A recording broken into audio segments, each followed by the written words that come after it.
covered. It's going. Oh. Welcome, people. Will you please welcome people? I would be pleased to. Welcome.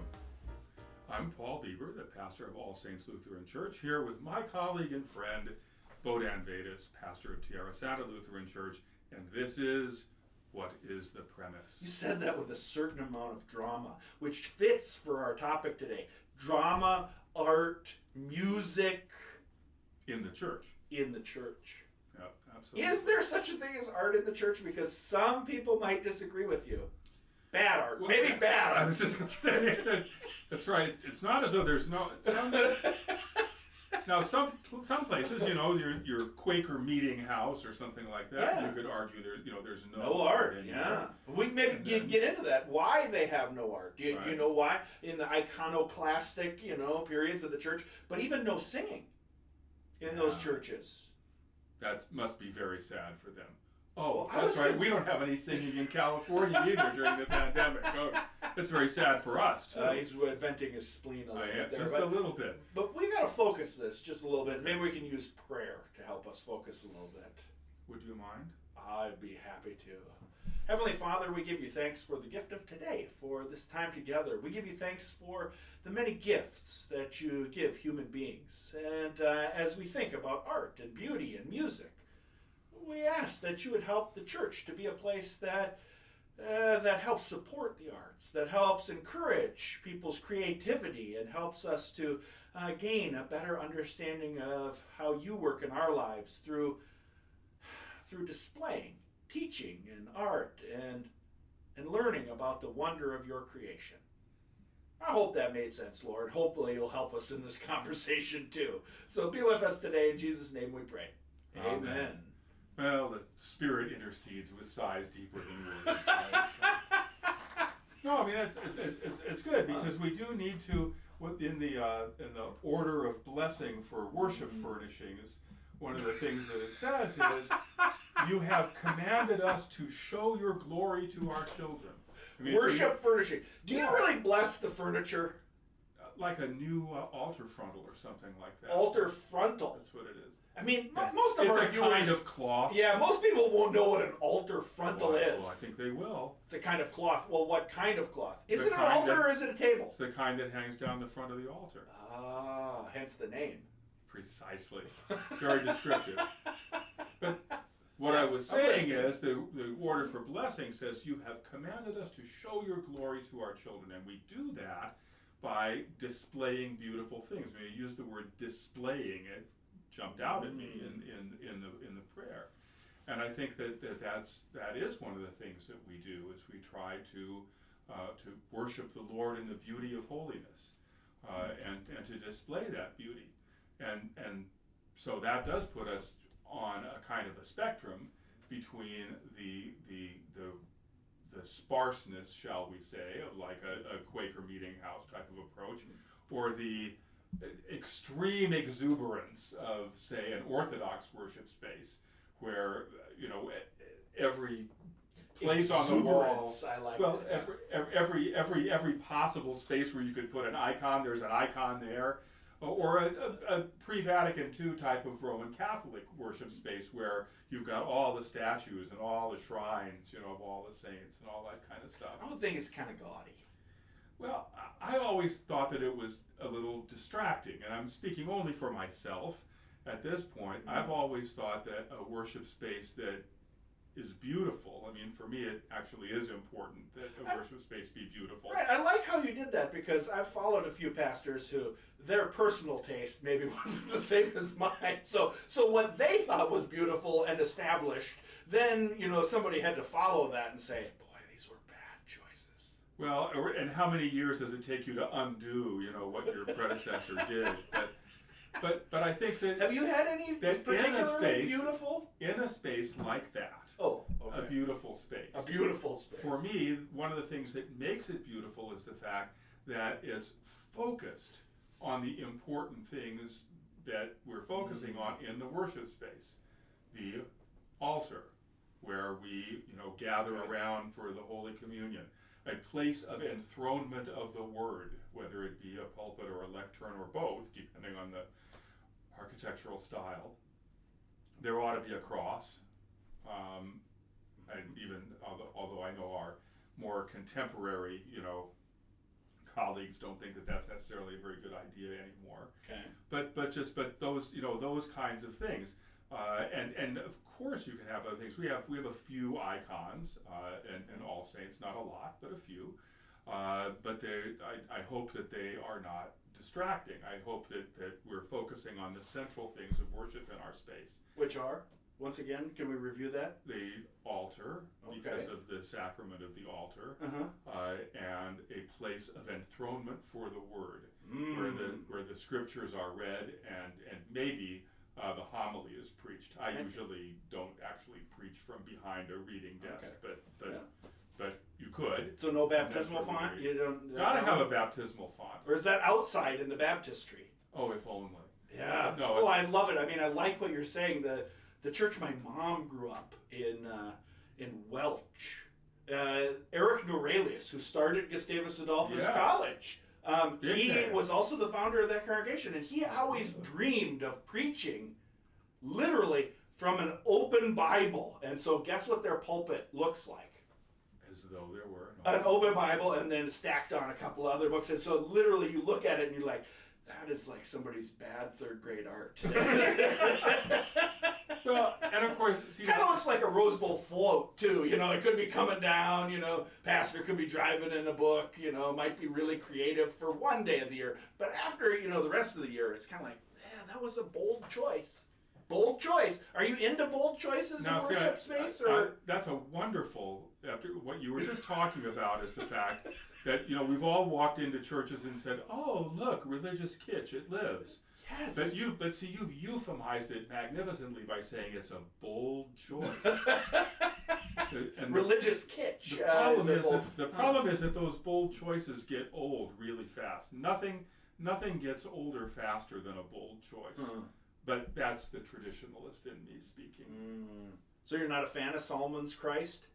Every church when I was growing up, every church I went into had that wonderful, blessed picture, and you could recognize it just like that. I mean, it was everywhere. I think maybe you were even the guy who told me who was the face that he took that after. They say. Now I've been told that this is apocryphal. Okay, maybe not true. But they say that if you put a picture of Errol Flynn at the same angle with Solomon's head of Christ, you'll say, same guy. I like that. Well, my favorite is Max von Sydow in The Greatest Story Ever Told. He plays a nice Jesus. But, different people in art, I mean, you wanted to talk about music and art, but movies are another fine way of depicting art. And how do you depict the story of Jesus? How do you tell it? Stained glass windows for years and years are icons, those pictures. I was amazed the day that I was taught about icons, that you read an icon. Yes, they are written, not painted, and you read it. Yeah. And the reason was because people were illiterate. And so most of the history of, the church, people couldn't read. The only people who could read were the clerics, were the pastors, the priests. And so the average layperson needed to be able to have a teaching tool about the story because they couldn't read a Bible. Sure. Today we take it for granted that people can read it. So art really helped to convey a message. My older brother, who was a graphic design major in undergraduate before he went to seminary, he told me, that design is really about communication. And that the design and the graphics communicate a lot. I mean, I've even had to learn as a pastor, through branding and marketing, you can think of different companies and think of what color they are, like Target. It's red. And so we, even at Tierra Santa Lutheran, you guys probably have this, we have a style book. Well, we're working on a style book. If you don't know what a style book is, we got to have a font that is universal and a color scheme that's appropriate for our people. My previous predecessor, the right color was salmon. So in the 1980s, I call it pink, but everybody else calls it salmon. And so there was a color. Everything that went out from the church. Do you guys have that kind of branding? Yes. In Advent, we have blue. At Christmas, we have white. Then the time after the Epiphany, we have green. I knew you would come through for me, Paul. I knew you would. Purple. See, colors in the church, art in the church, Easter, it's been we're there. Back to white. Absolutely. And that's you didn't put gold or black in there. There are a few days. Style book has been around for a long, long time. Well, I was trying to keep it simple. That's a style book that's been around for a long, long time. It has, but all these churches are giving up on some of those traditions. That is true, and that moves us quickly into our major focus. Oh, today, major! which We got a is- major. which We're is 10 minutes in, and we're finally getting to the point. What is music. the premise? Music in the church. Oh, music in the church. Because you were just talking about how Okay. graphic design is there to convey a message. Yeah. And music in the church is there to convey a message too. I'm wondering how And you're the going to open this question door. is- Well, see, the question is, what kind of message does it offer? We were talking about how, in terms of church architecture, something could be too spare, too sparse, uncheerful. Like Uncheerful. like no singing. Like no singing. But Well- how, on the other hand, something could be too overwhelming with just too much going on. And I think that what we were kind of saying, or perhaps what I was saying, is that there's a sweet spot there somewhere on that spectrum where you're focusing on the central things of worship and doing that in a beautiful way, and not a kitschy way. Okay. So if we translate that to music, and we look at the worship wars in the Lutheran Church that are mostly gone by now. They are. What was the center of the worship wars? Who won? Well, I'll explain. I'll tell you what I think at the end here, but you'll tell me what you think. But one of my favorite things is You're not going to tell till the end? no. What do you think was the center of the worship wars? What do you think was one of the focal points? Well, Because I have a wonderful thought on this. Well, as they were fought out around me, where I was during the heyday of the worship wars, it was actually mostly about the language of worship. It wasn't even really that much about. See, for me, it was about instruments. Yeah. And there was one instrument which was the iconic that everything galvanized around: the drum. The drum was the place where the worship wars played out, and musically. Even my brother, when he took a new call, they brought a drum kit into the sanctuary, and somebody wrote a letter. Drums are for war, not for worship. Oh, it's fantastic! One of my favorite things. I mean, in fact, we were at a worship service together not long ago, a couple years ago, where we were on a retreat, and the opening gathering worship started up, and the music team came up there, and I was really loving it, but I knew you probably wouldn't enjoy it so much. And I looked over at you and I said, what do you think about this opening worship team? And your comment was, a little heavy on the pedal steel for my taste. That does sound like the kind of thing I would say. A little heavy on the pedal steel. I mean, there are some instruments that aren't usually a worship instrument, but is there holy music? Is there a premise that is there really holy? You said words are where the battle was fought when you were engaging in the worship wars. Well, let me come the long way around to answering that question. I love it. Story time with Paul. When you were talking about us being together in a worship service, I was thinking about a different setting that you and I were both present at, where the altar had been removed from this church, and what was there in its place? Of course, a giant drum kit. Yeah. So I leaned over and said, the Church of the Holy Drum Kit, which impressed you deeply. But on the other side of the spectrum, I've been in churches where I walked in and said, the Church of the Holy Organ, because it was, much more about organ pipes than anything else. It is the king of instruments. It is the king. I did take a class on pipe organ in college at Gustavus Adolphus College. Now, nobody in class construction. Can you make one? Well, we studied them, and we went to various factories and toured. We had field trips. It was fantastic. It was during January term. So if you don't know what January term is, you get one class, and most people take, kind of a fluff class. Pipe organ was very valuable for me as a pastor. I just want to say, very valuable. I used that knowledge all the time. I was mocked a lot for taking that class. But that's the answer to your question. I mean, is there holy music? I mean, yes, of course. Pipe organ. It's the music of the It was good enough for Jesus. Wait a minute, you scoff at that? You don't think Jesus worshiped the Lord with reeds and no, I can't even remember all the different kinds of Jesus pipes. remembered the organ music that he had heard when he was glorified with his Father before the foundation of the world. I like that. Well, one of my other favorite worship services was at college. We had a polka mass at chapel one day. Have you ever been a part of a polka mass? No pipe organ in that No one. pipe organ in that. You have a pa band. You got an accordion and a tuba and some guys giving a little bass drum there. A little good dancing music. So, I don't think we played Roll Out the Barrel, but, it was definitely made an impression. I've never forgot the polka mass. Well, and this raises the real issue of the worship wars was a question of... The real issue. Well, okay? don't you? The real issue of the worship wars, I think, was more than anything else a question of taste. And I'm not saying that in a wait a minute, dismissive way, like good taste or bad taste. But I'm saying no accounting for bad taste. Well, there is a way of accounting for it. But it's the people who didn't take the pipe organ class during the January term. But in fact, I mean. Yeah. I guess what I would want to say in terms of the whole contemporary versus traditional, and I hate those terms because I think that nothing gets older faster than what's supposed to be contemporary today, and that what is traditional is, if it's timeless, then it's great, but if it's traditional in a sense of being from 2 generations ago, then that's no better than something that's supposed to be right. But my point is, can I stop you just for a second? You could do the polka thing if it was well done.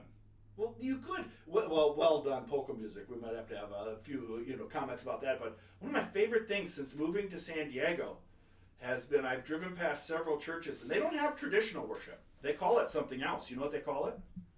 I'm scared to find out. Classic is it worship. Curated? Well, that's my least favorite word. This is my curated worship. Oh yeah. Haven't you seen the? I want to be a curator. We are the curators of worship. I love this. I don't want to work in a museum. I want to work in a church where. Maybe you're the docent. I don't want to be the docent. Although in this sense I do. Because Luther says that when he made his revision of the Mass, the German Mass, so that there could be songs sung in the Lutherans language, always go back to this language of the people. Okay. So these songs are sung in the vernacular to educate the people. I know. I like that, and I think music as education. That music carries words. Right. And a tune helps our memory. There's even brain science in this, that one of the ways you memorize stuff is if you sing it, you memorize it better. There's all kinds of stuff that I can if I can sing them or even just hit the melody in my mind. Come back. I can remember the whole text. If I'm just trying to recite it, I had one woman on a pilgrimage to the Holy Land. She hadn't sung a song in 65 years. She sang it in Luther League when they were going to the national gathering, and She said, I haven't sang this in 65 years. She started singing it. She sang every single word. It was amazing to look at her recall and to think how she was able to bring it back up. But this idea of worship, I love what Ylvasaker used to say, Blessed John. You may not like Blessed John as much as I do, but he said, we got to do the same thing Bach did, who was improvised on a tune that everybody knows, and it's really not the tune that's holy or righteous. It's the words. Mm-hmm. And so you can use the same tune. And so he taught the idea of you take a popular tune that everybody knows, you tweak it just a little bit, and then you put some text over it. It's one of the things Luther did and others did. Bach did this over and over again. And this idea what Bach did that with was with the classic chorale. Oh, the classic. See, you're back to classic worship. I love that you're selling this for me again. But what he said is, there are certain songs that everybody knows, and he said whether you go to Africa, Mexico, Japan, everybody will know the tune, so you could teach them the words. My favorite example of this that I come back to over and over again is there's a hot #1 song that everybody knows around the world. Top 10 in every country, La Bamba. And so he wrote a song, Alleluia, to the tune of La Bamba. Fantastic. Everybody should learn it. Maybe we can have a little bit playing in the back. But La Bamba could really be the avenue No, you're not buying this. Because it has too many secular associations. Oh, secular associations. Now you're hurting me. You're wounding me a little bit here. Well, I don't mean to do that. Oh. But what Bach did was he took the chorales that all of his parishioners knew, yes, because they were the solid, objective Lutheran hymnity. There it is. That sometimes family favorites, I like to say. Sometimes sounds a little bit like dogmatic theology set to music, but nevertheless is very solid and indeed it's poetry. It tells us true things about our God and the way He works with us, and it doesn't tell us false things, and it doesn't trivialize those things. True things versus false things. We wouldn't want to lie in our music. Well, but if you look at some of the words of some contemporary worship songs, you find that they trivialize what God does, or maybe even sometimes say false things. Oh, I love it. One of my cousins calls it "Jesus is my boyfriend" music. Absolutely, and it's also not very good poetry. Oh, come on now! The great for joke taste here. The great Paul's joke gonna come around one of these days. One person asked the other one, what do you do for a living? And he said, I write Christian praise choruses. I write Christian praise choruses. I write Christian praise choruses. Yeah, it's a joke. That's funny. Yeah, I think it is funny. That's called a hook. Because they're very or a refrain if you're into music. That's called a refrain. True. Yeah. Stairway to Heaven, right? Yeah. I've never had that at church, but I would love it if we did that. I mean, it's one of the things that I've sat with is, I had a 65-year-old member one time tell me, what do you think I listen to, at home? He did not say Beethoven and Bach. I mean, I know you do, but he said, I listen to Led Zeppelin at home and AC/DC, and then I come to church and I listen to a kind of music that I would never listen to during the week. And in fact, this was the same guy who said, if I gotta listen to, the pipe organ one more time. I love the pipe organ. I think it's fantastic. King of instruments. Like I said, I took a class on it. It's in college. But I think we gotta speak the language of people. What did you say about Luther? He said we gotta speak it in the language they understand. How many classic radio stations are there in San Diego? Is there even one that plays it 24 hours a day? But you see, there's a difference between the music in the church and the music that you listen to from your, what's the premise here? On the beach. Right. And the easiest way... I like that you did it on the beach, too. You really paint the picture. The easiest way to think about this is actually not in our tradition, but a tradition that I was exposed to when I was serving on the south side of Chicago. The genesis of the gospel music, the music of the black church, and of secular jazz and blues is the same. I mean, this all springs from the same experience, and indeed it's the same musical genre as it begins, but it splits. There's a difference between the music of the black church and the music, the secular jazz and blues and that sort of thing. And I had parishioners in Chicago who would often say, in response to others who would say, why don't you people get with it in this church and have, peppier music?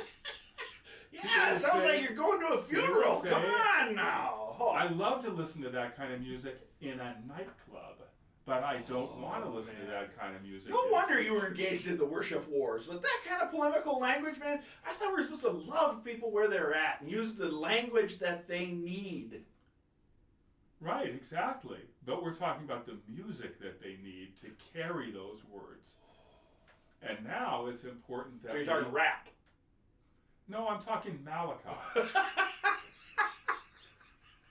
I don't know how we're going to wrap this up. That's right. I was hoping you were going to take the idea of rap and then wrap this up. We got to wrap this up here. But we are called to offer our very best to God.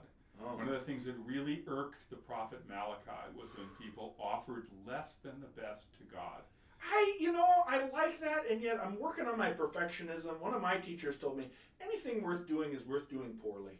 I am not a classically trained musician, and in fact, it's one of the things I've even talked about. Did you get any lessons on singing in seminary?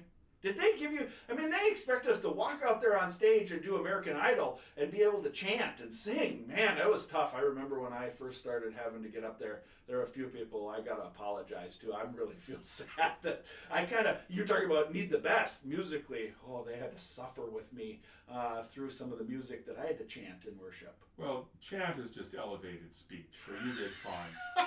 But I didn't do fine. But no, it was a train wreck. Man, here's it was bad. our good, honest way honest. to end our discussion here is, you know, what we want to try to do as realistic parish pastors is to steer clear. This is good. To steer clear of the worst, right? No, I mean, no, look, seriously, you and I have both encountered a hymn or a worship song that we took one look at the text. There's a lot of them in the hymnal. Or heard Unsingable. or heard that dweezily music and just said, never, never. The musician I worked with in Chicago, every once in a while I would suggest a hymn and she'd say, that's with your next organist. because we know what we're trying to steer clear of. I love it. And with church art too. You mentioned the Solomon Head of Christ. One of the things when I was in a call process some years ago, I was taking to heart the advice of a colleague of mine who had said, when you go into the worship space, look around and ask yourself, is this going to make me insane to try and lead worship in here? I'm sorry, I'm laughing too hard on that. And in this place was the Solomon Head of Christ, and I said, that would make me insane. You know, and how much? Not a far. How much? Yeah, How much? you'd have to How much? drive you very far. How from much that one. pastoral capital would you have to spend to get that out of the church? lot. So anyhow, Yeah. but so we're trying to steer clear of what we know is dreadful. To be responsible pastors, we need to do that. But at the same time, we have to be realistic. Yeah. I mean, I have attended churches that have the 16 voice paid choir, the organist who plays an improvisation at the fraction, you know, and all this kind of stuff. It's magnificent, but it's like eating rich food. I couldn't eat that every week. And the fact of the matter is, you'd get fat. Most of us, well, but you'd get gouty and really it'd be horrible. I like that you brought it to gout. But that wasn't what I was thinking, but yeah, okay. But what we're trying to do is to at least, if we can't offer Malachi's pure offering of music and art to God, at least we can try to keep it on the best level that we can, given the abilities of the people that we're working with, given our budget, all that kind of stuff. Given the ability, see, I think he's trying to trap me into something here to get me to say something about my musicians. This is not personal to your Santa Lutheran Church musicians, but and I'm not saying anything. But this is a great question pastorally. The organist who I serve with here is a wonderful musician. Accomplished. But he and I would both agree, I think, that he is not J.S. Bach. Nor am I St. John Chrysostom, right? I mean, we're doing the best we can. He was a good here. preacher, if you guys didn't Really, know. He was a good Chrysostom bishop is in the the church, golden mouth. Well, I didn't. A lot of this stuff is a little crazy, but this is the great question that Blessed Tim. Do you have a nickname, Golden Mouth? I don't think so. Silver Tongue. Yeah, no, I don't. Don't tell me what my nickname is. Don't tell me what my nickname is. I thought you were saying that's what it was. No. But okay. this idea that you have, Blessed Tim Lull asked this to us in seminary one day in class and said, you know, when you got 92-year-old Ruby who wants to sing the solo on Christmas Eve and she can't carry a tune anymore. Her ears aren't quite what they used to be and her voice isn't. She used to be a beautiful singer, but now she's 92. Who's going to tell Ruby she can't sing anymore? It's a hard question, and you said pastoral capital. I mean, this is one of the things that I struggle with as a pastor, because I think we should have communities that support people and support arts, and it's even one of the questions I have now. How do we help a new generation grow, and how do we lift up musicians who could be? I don't know what your experience has been, but it's getting harder and harder for us to even find somebody who can play an organ. Yeah.